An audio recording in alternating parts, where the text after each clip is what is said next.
Subscribe करें और bell दबाएं ताकि कोई खबर रह न जाए।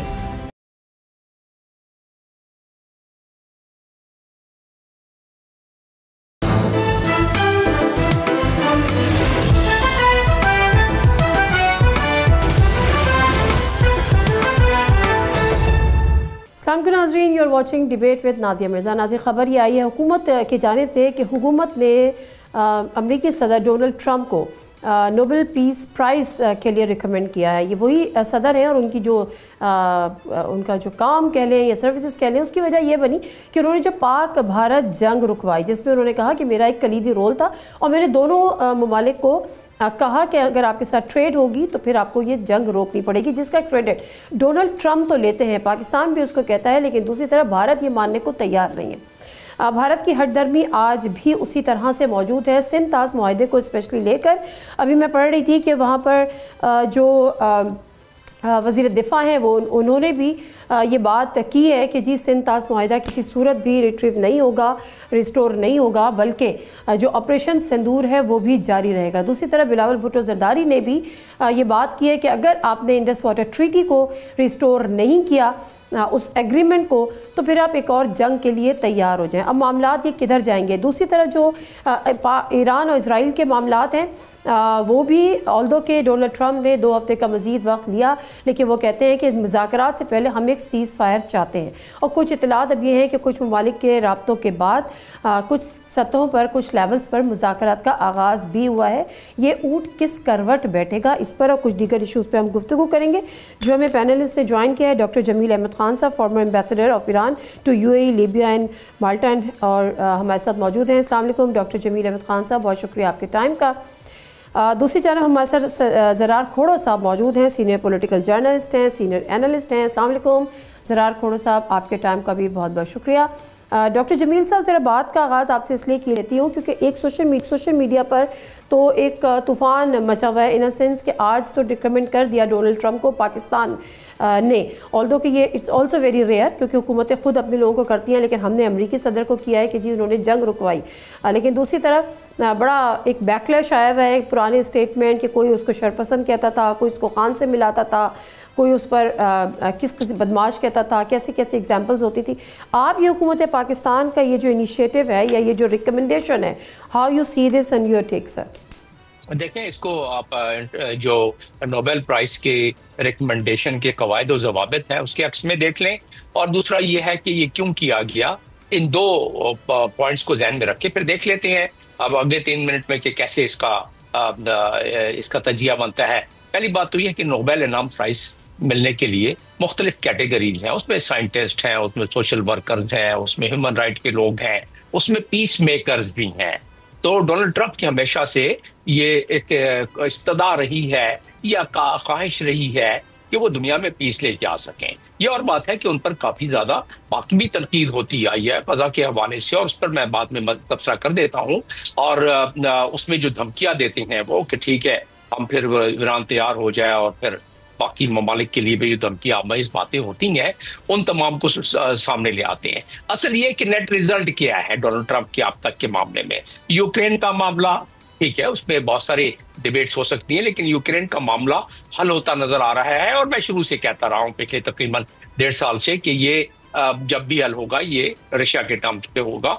और अभी मैं तो आज तो कह दिया, कल बल्कि गुज़श्ता शब कह दिया ज़ेलेंस्की साहब ने, सदर साहब ने यूक्रेन के, कि हमें तो नेटो जो है उन्होंने उनके लिए दरवाजे बंद करने पड़ेंगे। तो महसूस होता है कि जो मीडिएशन थोड़ी बहुत डोनाल्ड ट्रंप की तरफ से है, जो अंडरस्टैंडिंग है, वो मसला आगे जाके हल हो ही जाएगा। अभी बात हो रही है सरे 10 जो भूचाल आया हुआ है पूरी दुनिया में ईरान की वजह से। ये पूरा भूचाल मैं क्यों कह रहा हूँ कि अगर ये मामला आगे बढ़ जाता है तो फिर दुनिया में तेल की कीमतों का हमें पता है, रसगाहें जब बंद होंगी तो दुनिया पर क्या इसका असर पड़ेगा, पाकिस्तान जैसे मुल्क पर क्या असर पड़ेगा, खित्ता भी स्टेबलाइज हो जाएगा। जैसे कि आज OIC के फॉरेन मिनिस्टर के इजलास में, काउंसिल ऑफ फॉरेन मिनिस्टर के इजलास में जिस तरह उर्दुगान साहब ने तकरीर की है, ये हकीकत है कि डिस्टेबलाइज हो जाएगा। ये मोटे मोटे पॉइंट सामने रख के इसका दूसरा एंगल ये है कि पाकिस्तान ने इसने रिकमेंड किया। मैं समझता हूँ पाकिस्तान से ज्यादा मौजू कोई और मुल्क इस वक्त हो ही नहीं सकता। और मैं ये भी बता देता हूं कि वो क्यों किया और ये किस कायदे ज़वाबित के लिए किया है। देखिए, किसी भी 2 मुल्क के दरमियान अगर जब भी, जहां भी, जिस वक्त भी अगर न्यूक्लियर फ्लैश पॉइंट आ जाए और न्यूक्लियर कोई उसमें इस्तेमाल हो जाए तो होगा क्या? 70% के करीब दुनिया की ओजोन गैस खत्म हो जाएगी। और इसके मजमरात हमें पता है कि यूवी रेस के हिसाब से क्या इस पे साइंटिफिक मॉडलिंग हुई है और इस पे ये बताया गया है कि तकरीबन 15 नॉट्स के अगर यील्ड के भी जो मीडियम से भी कम के हैं, अगर वो भी चल जाए, इंडिया और पाकिस्तान के बारे में मॉडलिंग हुई है। साइंटिस्ट हैं पॉल, उन्होंने ये की हुई, कोलोराडो यूनिवर्सिटी के हैं ये, इन्होंने पेपर पब्लिश किया हुआ है और उसमें क्या कहा हुआ है कि जो इमीडिएट कैजुअलिटीज होंगी वो लाखों की तादाद में होंगी और जो सब्सिक्वेंट कैजुअलिटीज होंगी वो अरब तक पहुंच जाएगी। मतलब यह है कि वो बिलियंस तक पहुंच सकती है क्योंकि मौसम चेंज हो जाएगा, कहत पड़ जाएगा, एग्रीकल्चर तबाह हो जाएगी, पानी कंटेमिनेट हो जाएगा। आप कहेंगे इसकी पूरी तफसील में आगे चल के बता दूंगा। अब रहा सवाल कि पाकिस्तान ने क्यों किया, किस स्टेप्स को फॉलो करके किया। पाकिस्तान ने जो फॉलो किया है स्टेप्स की, दुनिया जिस तबाही के दहाने पर चली जाती, पूरी दुनिया चली जाती ना, अभी न्यूक्लियर की बात मैं कर रहा था, तो उस लिहाज से पाकिस्तान हमेशा पहले दिन से कहता आया है और मोदी कहते हैं मैं ना मानूं कि ये मीडिएशन ट्रंप ने कराई और ट्रंप खुद अपने तौर पर 15वीं दफा उन्होंने कहा है जब वो सिपहसालार हमारे मिले हैं उसके बाद प्रेस के सामने आके कि इंडिया और पाकिस्तान के दरमियान मीडिएशन मैंने कराई है। तो दुनिया का सबसे ताकतवर मुल्क का सबसे सदर ने 15 दफा कहा है। तो ये मीडिएशन दो न्यूक्लियर कंट्रीज के दरमियान कराई है जो कि अगर पहुंच जाती, आगे तक बात पहुंच जाती तो दुनिया कॉन्सिक्वेंसेस, तो ये काफी है। अग्रीड सर, लेकिन इससे कुछ सवाल मजीद हैं। जरा मैं आपके पास वापस आती हूँ। जरा खोड़ साहब, मीडिएशन सदर ट्रंप ने कराई है, वो भी कह रहे हैं, हम भी मान रहे हैं, भारत नहीं मान रहा। जब मीडिएशन से पहले जब ये आगाज़ हुआ इस क्राइसिस का या इस वॉर का या इस एग्रेशन का बिटवीन इंडिया एंड पाकिस्तान, तो सदर ट्रंप का एक स्टेटमेंट आया कि we are nothing to do with, ये लड़ते रहते हैं, होने दो। जब देखा कि भारत को मुंह की खानी पड़ रही है तो फिर उन्होंने बेशक मीडिएशन कराई, लेकिन क्या अगर पाकिस्तान की पोजीशन वो नहीं होती जो हुई तो क्या उससे भी मीडिएशन कराते? प्लस उनका ये एक एक्ट जो कि उन्होंने मीडिएशन कराई, क्या वो डिज़र्व कर रहे हैं कि जी उनको नोबेल पीस प्राइज़ दे दिया जाए? ऑल्दो कि जो इसराइल के साथ और जो पैलेस्टाइन में उनका रोल है, क्या वो हमें मद्देनज़र नहीं रखना होगा? प्लस ईरान को लेके जो उन्होंने ट्वीट्स की वो भी डिप्लोमेटिक नॉर्म में उसको भी कोई ख़ास सराहा नहीं जा रहा था शुरू में। जी। अच्छा, आपका पहला सवाल है कि अगर पाकिस्तान की ये कारकर्दगी हमने नहीं देखी होती पाक भारत जंग में तो क्या ट्रंप इसमें कूदता? शायद नहीं। क्योंकि ट्रंप के बारे में एक चीज वाज़ेह है कि वो अपनी दुश्मनों की भी स्ट्रेंथ को एक लिहाज से रिस्पेक्ट करता है। आपको याद होगा कि जब हुसियों के साथ इनकी लड़ाई चल रही थी रेड सी के आसपास, तो हुसियों ने इनके एयरक्राफ्ट कैरियर्स को भी नुकसान पहुंचाया, 2-3 F-18 जहाज भी इनके पानी में गिर गए। और जब वहां पर थोड़ा सा जंग बंदी की बात की ट्रंप ने, तो उसने कहा कि यार they really tough guys, so Trump likes tough guys, Trump likes winners. जहां तक उसके बयानात की बात है तो मेरा नहीं ख्याल कि इनको बहुत ज्यादा वजन देना चाहिए। वो उसकी एक तरह से एक स्ट्रेटेजिक मैसेजिंग भी होती है कि लोग कंफ्यूज रहें, ऑफ बैलेंस रहें। आपने अक्सर देखा होगा कि एक दिन एक ट्वीट आती है तो दूसरे दिन उसकी बिल्कुल एक बरक्स ट्वीट आती है। ये बात है। दूसरी बात के जैसे कि पाकिस्तान और चीन के ताल्लुकात के बारे में अक्सर कहा जाता है, हमने 1000 बार ये जुमला सुना है, deeper than the oceans and higher than the Himalayas. तो ट्रंप के ईगो के बारे में भी आप यही कह सकते हैं, it is deeper than the oceans, it is higher than the Himalayas. मैं तो कहूंगा कि जुपिटर भी शायद ट्रंप के ईगो से कदरन छोटा होगा। तो ये जो गेम खेली है पाकिस्तान की हुकूमत में, आई मीन एक तरह से मैं सैल्यूट देता हूं कि आपने ट्रंप के ईगो को डायरेक्टली अपीज किया है। अभी मैं ट्रंप की एक पुरानी ट्वीट पढ़ रहा था कि यार देखें, मैंने ये काम किया है, मैंने वो काम किया है, किसी ने मेरे बारे में एक तारीफ का आर्टिकल ही नहीं लिखा, मुझे तो नोबेल पीस प्राइज भी मिलनी चाहिए, लेकिन कौन देगा मुझे? अब पाकिस्तान के को ट्रंप के नामजद करने का जाहिर है इसकी नोबेल पीस प्राइज की जो कमेटी होती है उस पर कोई असर नहीं पड़ेगा, बट डिप्लोमेटिकली बड़ी मजेदार स्ट्रोक है। जैसे अभी एम्बेसडर साहब कह रहे थे, अगर पाकिस्तान और भारत का स्कोर 6-0 है तो ट्रंप और भारत का स्कोर इस वक्त 15-0 है। 15 बार बंदे ने कहा है कि जी मैंने ये कराया। अच्छा, भारत डायरेक्टली उसको जवाब ही नहीं दे सकते क्योंकि ये है वही जो कह रहे थे सर अब की बार ट्रंप सरकार, my good friend Donald Trump. और इस वक्त क्या कहते हैं, ट्रंप को नामजद करना puts India in a very interesting position. Because वो अपोज भी नहीं कर सकते, अगर अपोज करेंगे तो फिर ट्रंप नाराज होगा। मैं तो कहूंगा कि यहाँ पर कराची में, नादिया आपने अक्सर देखा होगा ना, यहाँ पर एक बैरिया आइकॉन टावर है, वो मलिक रियाज साहब का जो होता था, फिर उसको शायद जब्त कर रहे हैं। मैं तो कह रहा हूँ इस पूरे टावर को ऑरेंज पेंट करें और उसके कहें कि ट्रंप टावर है ये, और उसकी तस्वीर लेकर ना आप ट्रंप को भेजें। क्योंकि देखिए अक्सर लोग कहेंगे, और यकीनन लोग ये कह रहे हैं कि यार ये ट्रेडिशनल डिप्लोमेसी नहीं है, लेकिन ये एक ट्रेडिशनल अमेरिकन सदर भी नहीं है, और ये अब एक ट्रेडिशनल दुनिया ही नहीं रही। तो इस वक्त तो मेरा ख्याल है कि आपको जो कुछ भी करना चाहिए, और ये पाकिस्तान के लिए एक जीरो कॉस्ट मूव है कि अगले 3.5 सालों के लिए, जब तक भी ट्रंप व्हाइट हाउस में है, अगर आपको एक थोड़ा सा सिंपैथेटिक एयर भी मिलता है व्हाइट हाउस में, तो इसमें कोई हर्ज नहीं है, और आपको मिल रहा है। अब आप एक सेकंड के लिए सोचें कि जब भारत ने एक अनप्रोवोक्ड अटैक किया पाकिस्तान पर, ऑपरेशन सिंदूर लॉन्च किया, अगर उस वक्त व्हाइट हाउस से ये मैसेज आता कि वी स्टैंड विद इंडिया और आपके पास 48 घंटे हैं, जो भी इंडिया कह रहा है आप उनकी डिमांड्स पूरे करें, पाकिस्तान किस पोजीशन में? राइट, एक बहुत ही खतरनाक पोजीशन में होता। जहां तक कि क्या ट्रंप वाकई ही अमन पसंद है, he is a peace maker, of course not. कोई अमेरिकन सदर अमन पसंद नहीं हो सकता, कोई अमेरिकन सदर पीस मेकर नहीं हो सकता। लेकिन फिर इसके साथ साथ हम ये भी देखें कि नोबेल पीस प्राइज की रेलेवेंस है क्या, उसकी वैल्यू है क्या। बराक ओबामा को ये नोबेल पीस प्राइज मिली है, मलाला को ये पीस प्राइज मिली है। It is a ceremonial thing, it is a politically motivated prize. तो जाहिर है उनका गजा में जो रिकॉर्ड है वो बहुत बुरा है। जाहिर है कि वो जो धमकियां दे रहे हैं ईरान को, जो मुकम्मल सपोर्ट इजराइल को हासिल है, ये कोई अमन पसंदी नहीं है।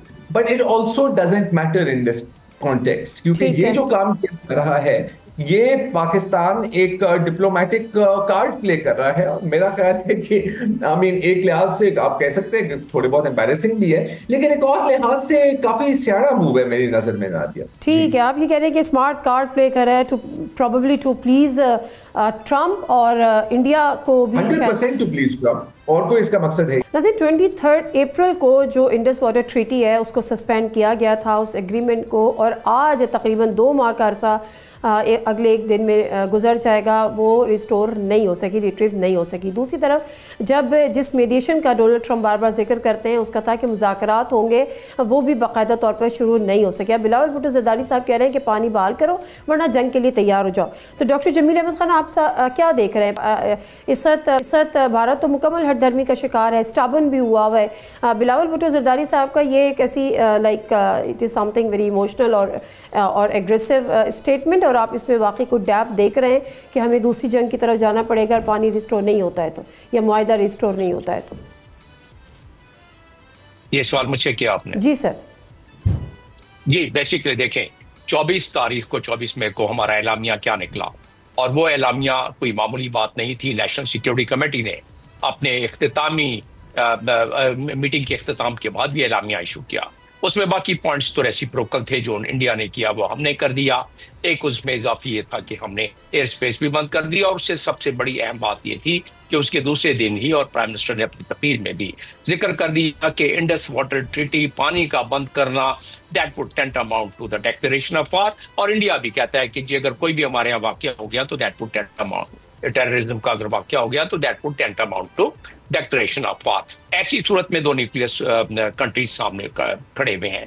अब रहा सवाल कि ये कहना कि अगर इंडिया ने ये नहीं किया तो हम सारे दरियाए कर लेंगे, तो ये वही उसी बात की गम्माज़ी करता है कि हम कह चुके हैं कि this would tantamount to war. वैसे रहा जहां तक सवाल कि इंटरनेशनल कानून को ना इंडिया ने माना है, इससे आपके पास कोई 14 के करीब, 13 से 14 के करीब आपके पास सिक्योरिटी काउंसिल के रेजोल्यूशन मौजूद हैं चैप्टर 6 के तहत जो पास हुए में यूनाइटेड नेशंस के सिक्योरिटी काउंसिल की तरफ से, जो कि इंटरनेशनल कानून है।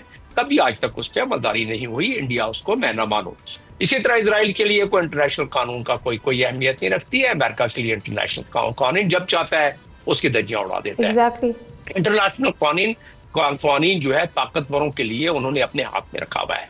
इन चीजों को ध्यान में अगर रखें तो इस वक्त जो मंजरनामा हो रहा है, जो अभी हम पिछले सेगमेंट में दस्तक कर चुके हैं, और मजीद जो उस पर भी गुफ्तगू आप लोग कर रहे हैं, हम लोग कर रहे हैं, उसमें यही है कि अब ये मंजरनामा जिसमें डोनाल्ड ट्रंप का एक अपनी मर्जी मंशा टेम्परामेंट टेस्ट, और दूसरी अमेरिका की इस वक्त फॉरेन पॉलिसी। स्टेट डिपार्टमेंट तो हार्डली यानी कर रहा है, अब तो वो ट्रंप और उसकी टीम कर रही है डे टू डे बेसिस पर ट्रांजिशनल किस्म की। इसलिए आप देखिए ट्वीट में आज बात है, कल दूसरी बात है। मैं फौरी तौर पर जंप कर जाऊं कंक्लूजन पर कि क्यों लगता है कि ईरान का मामला एक रोशनी की थोड़ी किरण नजर आई है, इसके बावजूद कि इजराइल कहता है कि मैं ना मानूं, वो तो 2015 से लेके हर लिहाज से तिल मिला रहा है कि किसी तरह हमला किया जाए, और उसको पता नहीं था कि मिसकैलकुलेशन है। इजराइल ने आज तक ये टेस्ट ही नहीं किया, ये टेस्ट ही नहीं किया कि उनको भी, उनके लोग भी जो है जौक भागना शुरू हो जाएंगे लाखों के तादाद में, और मुल्क छोड़ना शुरू कर देंगे, बंकरों में सोना पड़ेगा। हाँ एग्जैक्टली इसराइल ने तो शायद कभी सोचा भी नहीं होगा। मजे की बात ये डोनाल्ड ट्रंप भी खुद कह रहे हैं कि इसराइल की बस की बात नहीं है कि ईरान का न्यूक्लियर जो उनका सिस्टम है, या जो उसको बनाना है न्यूक्लियर एसिड, उसको ख़त्म कर सके। ज़रा खोर साहब कोई ज़रा अपने कमेंट दे दीजिएगा इंडस वाटर ट्रीटी को। पाकिस्तान तो फ्रॉम द डे फर्स्ट कह रहा है कि ये हमारी रेड लाइन है, ये एग्रेशन होगी, इसको आप भी जारी तस्वुर करेंगे, आप भी दहशतगर्दी तस्वुर करेंगे, बट द रियलिटी इज़ कि it's been 2 months now suspend है। What is the way forward? What is the way up? There is no way forward. Nadia देखिए, अब पहले तो आप देखिए ना कि भारत की ओवरऑल स्ट्रेटेजिक ऑब्जेक्टिव्स क्या हैं। वो है कि पाकिस्तान को आइसोलेट करें, पाकिस्तान को कमजोर करें, पाकिस्तान को 4 हिस्सों में, 5 हिस्सों में, 6 हिस्सों में, पता नहीं वो बदलता रहता है, तकसीम कर दे, पाकिस्तान को तबाह कर दे। तो इंडस वाटर ट्रीटी की abrogation is a step in that direction obviously.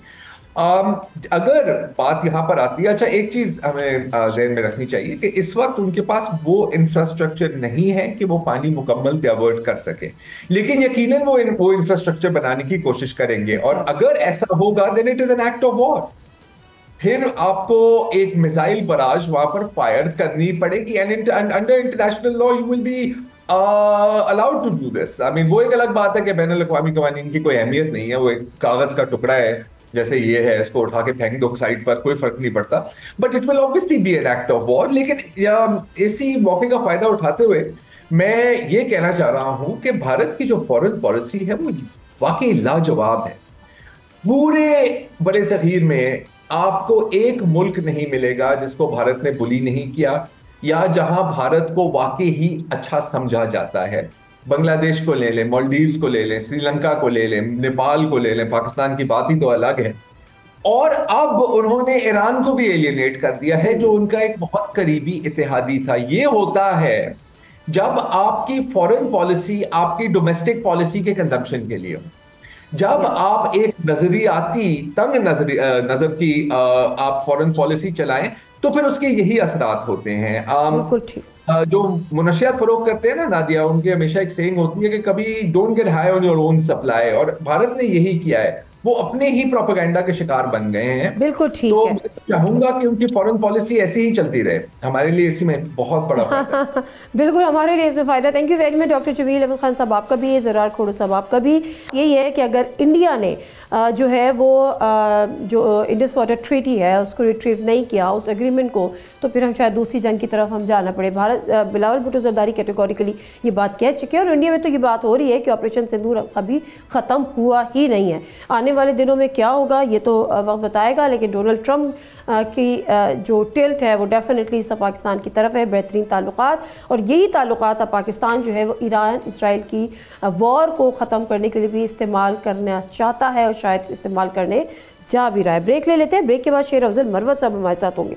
PTI की जो पोजीशन है वो दिन ब दिन बड़ी कॉम्प्लिकेटेड होती चली जा रही है, उनके अंदर डिवीज़न ऐसे में शायद वो अपने दुश्मनों में ही इजाफा कर रहे हैं। मुज़ाकरात होने थे, नहीं होने थे, लेकिन शायद तातुल का शिकार हुए। मज़ीद क्या डिटेल्स हैं जानते हैं शेर अफजल मरवत साहब से, लेकिन एक ब्रेक के बाद।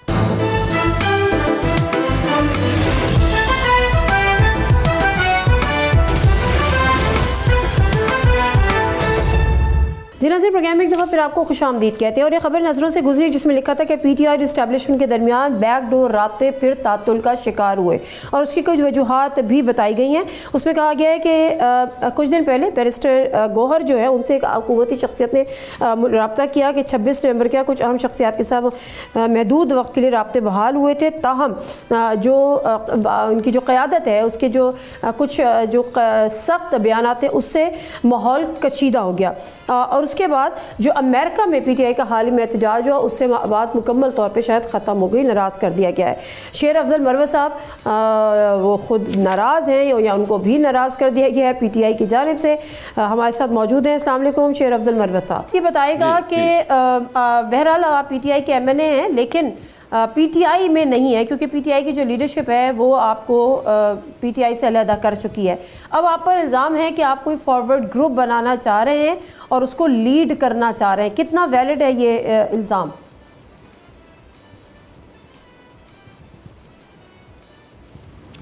ये हवाई इल्ज़ाम है, कहाँ से ये डेराव किया जा रहा है, मुझे मेरे फरिश्तों को इल्म नहीं है। तो वैसे ही इल्ज़ाम है, अगर फॉरवर्ड ब्लॉक बनाना होता तो उस वक़्त ब्लॉक का हिस्सा बनता जब अरबों रुपए दिए जा रहे थे और लोगों ने लिए भी, और आज भी पीटीआई की सफ़ों में बैठे हैं। तो लिहाजा अब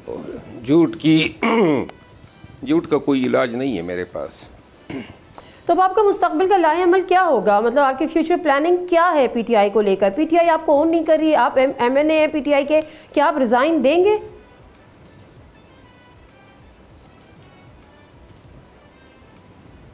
पीटीआई ओन करें या ना करें मुझे अब कोई फ़र्क नहीं पड़ता है, क्योंकि मैंने अपने आप को हालात के दायरे पे छोड़ा हुआ है।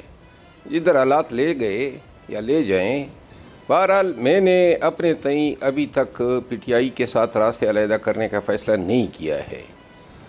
ताहम पीटीआई की सोशल मीडिया से मुसलसल गालम गलोच जारी है, और अगर ये तसलसल इसी तरह रहा तो मेरा ख्याल है कि शायद ऐसा वक्त भी आ सकता है कि सोशल मीडिया के इस रवैये के ख़िलाफ़ जो हैं मैं अलल-ऐलान जो हैं कह सकता हूँ कि अब बस हो गया, मेरी मज़ीद बर्दाश्त नहीं है।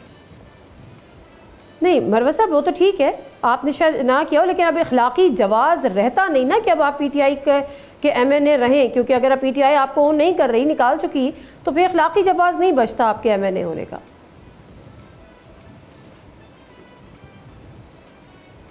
ये अखलाकी जवाज़ आप कहाँ से ये सबक आपको याद आ गया?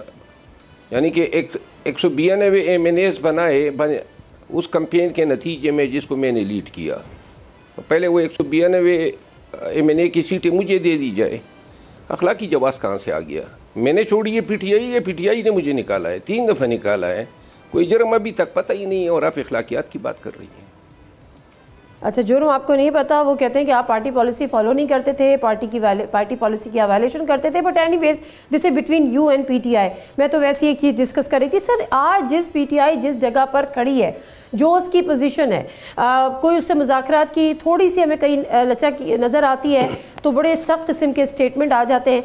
क्या पार्टी के अंदर ऐसे कुछ लोग हैं जो नहीं चाहते कि पीटीआई के कोई मुज़ाकरात हो हुकूमत के साथ या कहीं और, या वो चाहते हैं कि जो इमरान खान साहब हैं वो जेल में ही रहें और वो अपनी सियासत करते रहें? क्या ऐसे एलिमेंट्स मौजूद हैं, रोग एलिमेंट्स इस पार्टी के अंदर?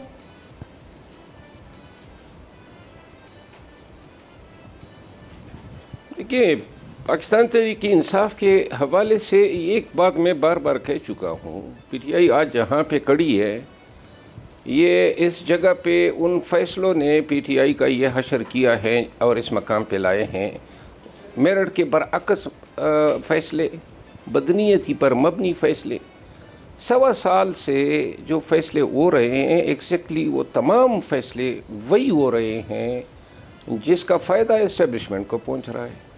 तो लिहाजा घुमा फिरा के बात वही आ जाती हैं, जो वो चाहते हैं वही हो जाता है। पीटीआई आज अगर इतनी कमज़ोर है और आज एहतजाज की बात नहीं कर रही है, तो सोचना तो चाहिए इनको कि कोई एक फ़ैसला भी आप बैट्समैन के फ़ैसले से ले ले, और मौलाना शिरानी साहब की पार्टी जिसके साथ हमने बाकायदा अलायंस कर लिया था, उसको छोड़ के बैट्समैन के पास जाना और फिर तवातुर से जितने फ़ैसले किए गए, कोई एक फ़ैसला भी जो है ऐसा नहीं था जो पीटीआई के मफाद में था। सारे फ़ैसले वही किए गए। आज जो रिज़र्व सीटों पे जो सुप्रीम कोर्ट में सवालात उठ रहे हैं किसी के पास कोई जवाब? ये चीखते हम आए और उस वक़्त हम बताते गए कि भाई ये बहरहाल सुप्रीम कोर्ट का जो फैसला आया वो इंसाफ पर मबनी था रिजर्व सीटों पर, लेकिन ये जो लेक्यूनस थे ये तो हमारे अपने लोगों ने पैदा किए थे। और इसी तरह एक नहीं मैं 20 मिसालें दे सकता हूँ। तो लिहाजा बदकिस्मती से पार्टी में वही फैसले हो रहे हैं। अब मेरी मिसाल आप ले लें, आप जो बात कर रही हैं डिसिप्लिन की खिलाफ वर्जी, ये डिसिप्लिन किस चिड़िया का नाम है? जब एक शख्स सलमान अकरम राजा 4 दफ़ा मेरे खिलाफ बोले और जवाब देना डिसिप्लिन है? और मेरे निकाले जाने से आपको ये इदराक होना चाहिए कि वर्कर जो हैं वो मायूस हुए हैं। यानी कौन सी आपने पार्टी को एनर्जाइज किया, कौन सी पार्टी आपने पार्टी को ताकत दी ऐसे फैसले करके? और सिर्फ मेरा नहीं, यहाँ निकालने के लिए सारे खुश होते हैं जब भी किसी को निकालना होता है। एक ये जो असद उमर साहब के भाई हैं जो आ रहे हैं पीटीआई में, जो गवर्नर साहब है ज़ुबैर साहब की आमद खान ने अप्रूव की, फिर क्या उसका मजाक उड़ाया गया? तो जिस पार्टी में रवैया ऐसे हो, जहां 2018 से लेकर आज तक आप या कोई पाकिस्तान का कोई साफ़ी बता दे कि एक शख्स ने पीटीआई ज्वाइन की हो, हज़ारों लोगों ने छोड़ दी है, तो आने वाले जो हैं उनका मजाक उड़ाया जाता है, जाने वाले जितने हैं वहाँ पे पार्टी में ये फीलिंग हो कि ख़ास कम जहाँ पाक जितने भी गए सब ने शादियाने बजाए। तो लिहाजा ऐसी सोच के साथ पार्टी क्या परवान चढ़ेगी? नहीं तो मरवत साहब, ये जो आपने जो पूरी एक और जिनकी चार्ज फ्रेम किया है, अब ये पूरी के पूरी पीटीआई की क़यादत पर किया है या आप सिलेक्टिव लोगों पर कर रहे हैं? जो डिसीजन मेकिंग की आप बात कर रहे हैं वो कलेक्टिव डिसीजन मेकिंग की बात कर रहे हैं, या किसी के नाम भी सलमान अकरम राजा साहब के अलावा भी आपके किसी के साथ मामलात ख़राब हैं? देखिए, पार्टी में कोई कलेक्टिव डिसीजन नहीं होता है। मैं इसका चरसमदीद गवाह हूँ, इस पार्टी का मैं सीनियर नायब सदर रहा हूँ। पार्टी में फ़ैसला साजी के लिए जेल में खान तक रसाई जिनकी है वो कानों में बात दे देते हैं और 2-3 लोग जो हैं इसको एंडोर्स कर देते हैं और फ़ैसला हो जाता है, चाहे कितना ही बड़ा फ़ैसला क्यों ना हो। तो ऐसे फ़ैसले जो हैं करवाए गए और हर फैसला इसी तरह करवाया गया है। तो लिहाजा इन फैसलों को हम भुगत रहे हैं, पार्टी भुगत रही है। देखिए, पार्टी पाकिस्तान तहरीक इंसाफ को ये सोचना चाहिए ना, खान साहब की उम्र जो है 74 बरस से ज़्यादा हो गई है। 5 साल के लिए तो उन्होंने अपना सिक्का पक्का कर लिया है और 26वीं आईनी तरमीम भी कर दी है। चीफ ऑफ आर्मी स्टाफ साहब जो हैं वो चीफ मार्शल भी बन गए। ट्रंप से तवक्कुआत थी, वो कहाँ पे ठहर गई। अदलिया जो हैं सामने खड़ी हैं और ये भी नज़र आ रहा है कि अगर ये निज़ाम इस तरह चलेगा तो एक्सटेंशन भी होंगी। तो लिहाजा अगर 9 साल या 8 साल ये लोग निकाल लेते हैं, पीटीआई कहाँ पे खड़ी होगी? और पीटीआई को जो है जो सबसे ज़्यादा नुकसान हुआ है वो नुकसान इसी सियासत ने दिया है कि हम जब एहतजाज के काबिल थे और कर सकते थे तो उस वक़्त हमारा आपस का शिराजा बिखेर दिया गया, और अब जब एहतजाज के काबिल नहीं है और आप कह रहे हैं, माजरत के साथ मैं आपकी बात काट रही हूँ, लेकिन आप कह रहे हैं एहतजाज के हम काबिल नहीं है। अली अमीन गंडापुर साहब कह रहे हैं इस दफ़ा एहतजाज भी होगा, हम वेपन्स भी लेकर आएंगे। जो है वो जिन्होंने हमें 1 गोली मारी हम उनको 10 गोली मारेंगे। तो इसका तो मतलब है अभी भी वो तगड़े हैं।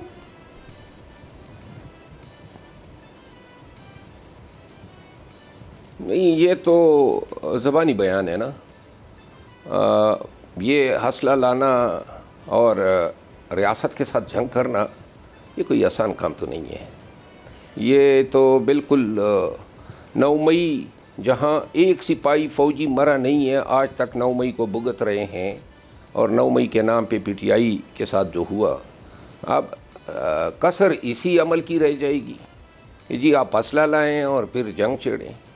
ये पाकिस्तान में कोई मुहिब वतन पाकिस्तानी जो हैं इस आइडिया के साथ खड़ा नहीं हो सकता। उन्होंने जो बात की अली अमीन खान ने, वो रेटोरिकल स्टेटमेंट था। बिल्कुल ठीक है, बिल्कुल ठीक है। लेकिन मरवा साहब, अभी आपने 9 मई का जिक्र किया कि जब असले की बात हुई तो फिर 9 मई हुआ, यानी अब 9 मई जो है वो पीटीआई के खाते में तो है। ये प्लान था, अनप्लान था, मॉब था, हो गया, या वाकई ये किसी न किसी लेवल पर इसकी प्लानिंग हुई थी?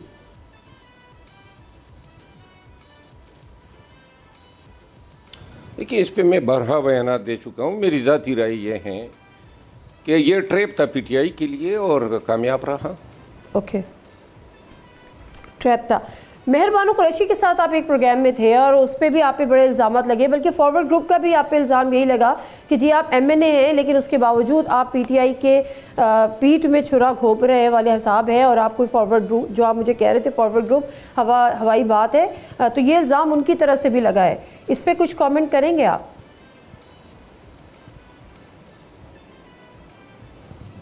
क्या कमेंट करूँ, खातून आ गई खामखा उसने फसाद डाल दिया एक शो में। न मैंने उनको कुछ कहा था। वो चूरा जो पीठ में घूमपा हैं वो मेरे हाथ में नज़र आ रहे हैं कहीं, और वो फॉरवर्ड ब्लॉग जो है जिसका मैं हिस्सा बनना चाहता हूँ उसके लिए मैंने कुछ लिया, कुछ लोगों ने तो पैसे लिए हैं और अब चुप रहे हैं मीडिया से भी। और किसने पैसे लिए सर, किसने पैसे? ऐसे आप इल्जाम किसी पे लगाए, फिर वही वाली बात है कि आप पे भी इल्जामात लग जाते हैं। तो आप जरा बताएं किसने पैसे लिए हैं, किसने पैसे दिए, कौन चुप रहा है, कौन गलत कर रहा है पीटीआई के अंदर बैठा हुआ? मुझ पे तो अब कोई इल्जाम रहा ही नहीं। देखिए, मुझ ऐसा इल्ज़ाम कोई रहा नहीं जो मुझ पे मेरे अपने दोस्तों ने न लगाया हो, और अब तो मैं इल्ज़ाम प्रूफ हो गया हूँ, डीट हो गया हूँ। अब ये कुछ भी करें, मेरे पास अब हर चीज़ का तसली बख्श इलाज है। और जहाँ तक पैसों का ताल्लुक़ है, उस वक़्त आपने सुने होंगे कि कितनी ऑफ़र्स हुई। खुद मुझे 2 अरब रुपए की ऑफ़र हुई थी जो मैंने खान के लिए, पीटीआई के लिए ठुकराई थी, और आज भी इस बात पे मुझे किसने ऑफ़र की आपको?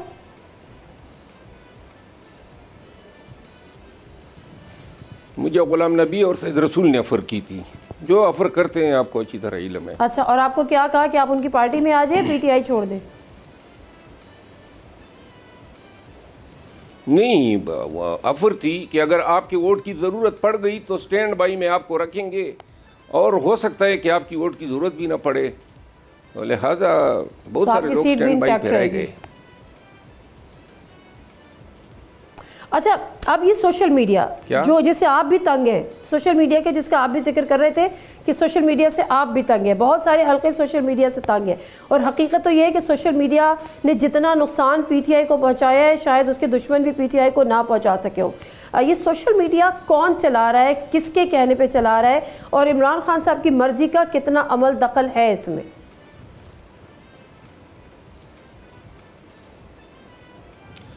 देखिए, इसमें कोई दूसरी राय नहीं है कि सोशल मीडिया और पीटीआई से वाबस्तगी का दावा करने वाली सोशल मीडिया ने पार्टी का पट्टा बिठाया हुआ है। और दूसरी बात जो मैं इंतहाई वसूख से कह रहा हूँ वो ये है कि खान को बारहा हमने कहा कि इसको सही पटली पे डाल दे, और खान साहब बात कर लेते थे, उस पर कभी अमल दरामद नहीं हुआ। और अब मैं शायद इस नतीजे पे पहुंचा हूं कि खान साहब जो हैं वो सोशल मीडिया के रास्ते में कोई रुकावट शायद नहीं डालना चाहते थे। नहीं, खान साहब खुद सोशल मीडिया के रास्ते में रुकावट है, क्या मतलब? देखिए, खान साहब की एक बयान की मार है ये पूरी सोशल मीडिया। तो खान साहब क्यों नहीं देते? शट अप कॉल दे दे, ये जो मुल्क दुश्मन अनासिर हैं तो नहीं देते हैं। इसमें अब मैं क्या कह सकता हूँ। शायद खान साहब ने बार बार हमारे सामने तो कहा था, बाहर लोग जुर्रत नहीं करते हैं कि खान का पैगाम पहुँचा दे। ठीक है, लेकिन फिर भी जितना ये नुकसान दे गए हैं इसका तो इलाज बहुत पहले होना चाहिए था। खान साहब का एक बयान जो है, एक हुक्म काफ़ी है पाकिस्तान तहरीक इंसाफ के तमाम फॉलोवर्स के लिए कि उन लोगों से अपने आप को डिसोसिएट कर दे जो इसका मतलब है जो हो रहा है वो खान साहब की मर्जी से हो रहा है ना सर, पे दर पे नाकामियों से दो चार कर रहे हैं। इट मीन्स कि खान साहब की मर्जी से हो रहा है ना। कोई अगर एक्शन नहीं लिया गया है, देखिए जो एक्शन अभी तक नहीं लिया गया है वो बादियों नज़र में तो ऐसा फील हो रहा है कि जो लोग ज़्यादतियाँ कर रहे हैं सोशल मीडिया पे उनके ख़िलाफ़ कार्रवाई न लेना जो है वो इस चीज़ की निशानदेही कर रहा है कि कोई ऐसा फ़ैसला नहीं है पार्टी में कि इन लोगों को रोकना है या इन लोगों को जो है इनका बोरिया बिस्तर गोल करना है। अब आखिर में बता दें, खान साहब की ट्वीट का बड़ा इंतज़ार है सबको कि वो इसराइल को कंडेम करे, ईरान को सपोर्ट करे। खान अब पहले था कि जी मुलाकात नहीं हो रही, अब तो मुलाकात भी हो गई। खान साहब की तरफ से ट्वीट क्यों नहीं आ रही, इसराइल को मजम्मत क्यों नहीं हो रही?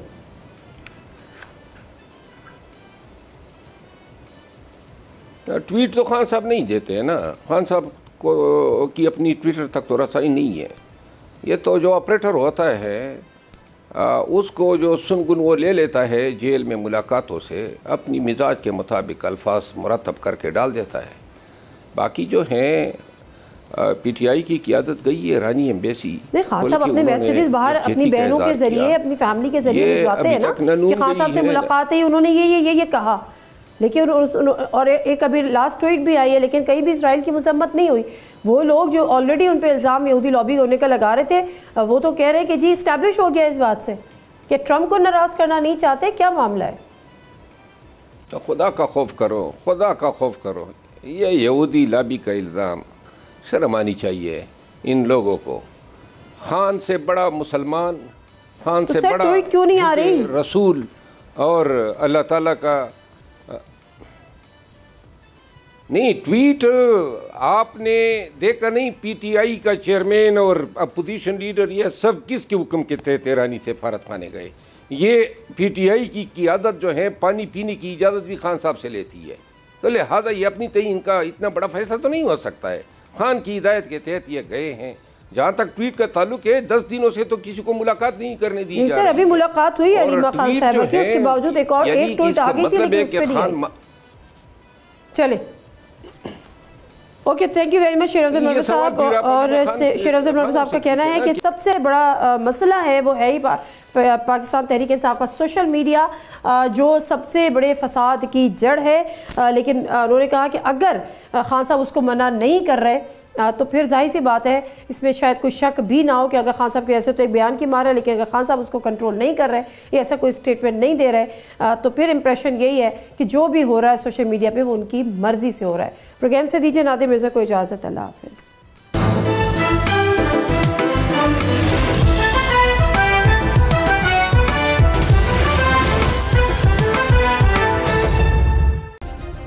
सब्सक्राइब करें और बेल दबाएं ताकि कोई खबर रह न जाए।